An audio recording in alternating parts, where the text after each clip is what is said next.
নমস্কার বন্ধুরা, কেমন আছেন সবাই? Welcome to my channel. আজকে প্রচণ্ড গরম, আর এই গরমে আমি রান্না করব নিরামিষ সবজির ঝোল। আসলে সবজি দিয়ে অনেক দিন ঝোল খাওয়া হয় না, এজন্য ভাবলাম ঘরে যে সবজি আছে আমি এই সবজিগুলো দিয়ে আজকে একটু নিরামিষ সবজির ঝোল রান্না করব। আমি প্রথমে তেলের মধ্যে ফোড়ন দিয়ে দিয়েছি জিরে, আর দিয়ে দিলাম আলু এবং পটলগুলো আমি মাঝখানে এক টুকরো করে তারপর 4 টুকরো করে নিয়েছি। এবার এর মধ্যে নুন আর হলুদ দিয়ে আমি আলু আর পটলটাকে তেলের মধ্যে নেড়েচেড়ে সুন্দর করে ভেজে নিব। আমি 2-3 মিনিটের মতো ভেজে তারপর রান্না করে নেব। আসলে আলু পটলটা একটু ভেজে নিলে খেতে টেস্ট লাগে, তরকারির টেস্টটা ভালো হয়। এবার আমি দিয়ে দিব সামান্য আদা বাটা বলতে হাফ চামচ আদা বাটা আমি দিয়ে দিলাম। আদা বাটাটা দিয়ে আমি আরও কিছুক্ষণ নেড়েচেড়ে নেব। এবার আমি দিয়ে দিলাম একটু জল দিয়ে আমি অন্যান্য মশলাগুলো দিয়ে দিব, এজন্য আমি একটু জল দিয়ে দিলাম। আসলে প্রচণ্ড গরম পড়েছে, আর এই গরমে কিছুই খেতে মন চায় না, মাছ মাংস কিছুই খেতে ভালো লাগে না। ভাবলাম যে নিরামিষ সবজির ঝোলটা করি, কেমন লাগবে দেখি একটু খেতে। এবার দিয়ে দিলাম আমি কাঁঠাল বিচি আর ডাটাগুলো এতটাই টেস্ট ছিল, ডাটাটা সিদ্ধ হতেও তেমন সময় লাগেনি, খেতেও দারুণ লেগেছে। আর এরপর আমি দিয়ে দিয়েছি 1 চামচের মতো জিরে বাটাটা দিয়ে আমি সবজির সাথে খুব ভালো মতো নেড়েচেড়ে কিছুক্ষণের জন্য ঢেকে দিয়েছিলাম। এবার আমি ঢাকনাটা খুলে একটু নেড়ে নিচ্ছি। এবার আমি হলুদ গুঁড়ো মরিচ গুঁড়ো দিয়ে দিলাম। হলুদ গুঁড়ো, তবে আমি খুবই সামান্য মশলাপাতি ইউজ করছি, কারণ এই গরমে বেশি মশলা দিয়ে রান্না খেতে ভালো লাগে না।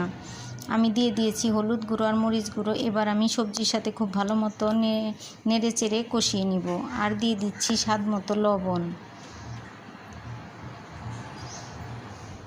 আসলে এই রান্নাটা কষানোর উপরই টেস্টটা নির্ভর করে, কারণ আমি অনেকটা সময় কষিয়ে রান্না করে নেব। আর ডাটাটাও সিদ্ধ হতে হবে, তবে ডাটাটা খুবই নরম ছিল, সিদ্ধ হতে অতটা সময় লাগেনি।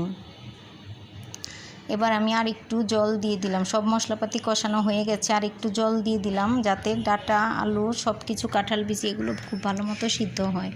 এবার আমি একটু ঢেকে 2-3 মিনিটের জন্য রান্না করে নেব। আসলে এই গরমে সবজির এই ঝোলটা খেতে খুবই ভালো লাগে, আপনারাও একবার এভাবে ট্রাই করবেন। আমার সবজি মশলাপাতি সবই কষানো হয়ে গেছে এবং অনেক সুন্দর মতো কষানো হয়ে গেছে। এবার আমি ঝোল দিয়ে দিলাম পরিমাণ মতো।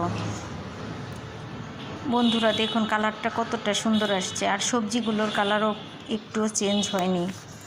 ডাটাগুলো যেমন ভালো ছিল খেতে, তেমনি সবজিটা খেতেও দারুণ হয়েছিল।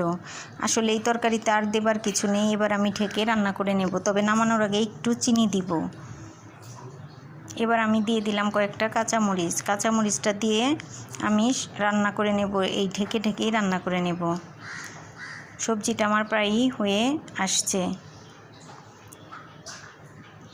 আর আমি একটু চিনিও দিয়ে দিয়েছি। আমার ভিডিওটা যদি ভালো লাগে তবে অবশ্যই জানাবেন, লাইক কমেন্ট শেয়ার করবেন, যাতে অন্যান্য ভাইয়া আপুরা দেখতে পারে। আর ভালো লাগলে আমার চ্যানেলটা সাবস্ক্রাইব করবেন। যারা ফেসবুক থেকে দেখছেন তারা আমার ফেসবুক পেজটি ফলো করবেন। ভিডিওটি দেখার জন্য সবাইকে অসংখ্য ধন্যবাদ। সবাই খুব ভালো থাকবেন, সুস্থ থাকবেন। এবার আমার সবজিটা রান্না পুরোপুরি হয়ে গেছে, আমি চুলাটা বন্ধ করে দেব।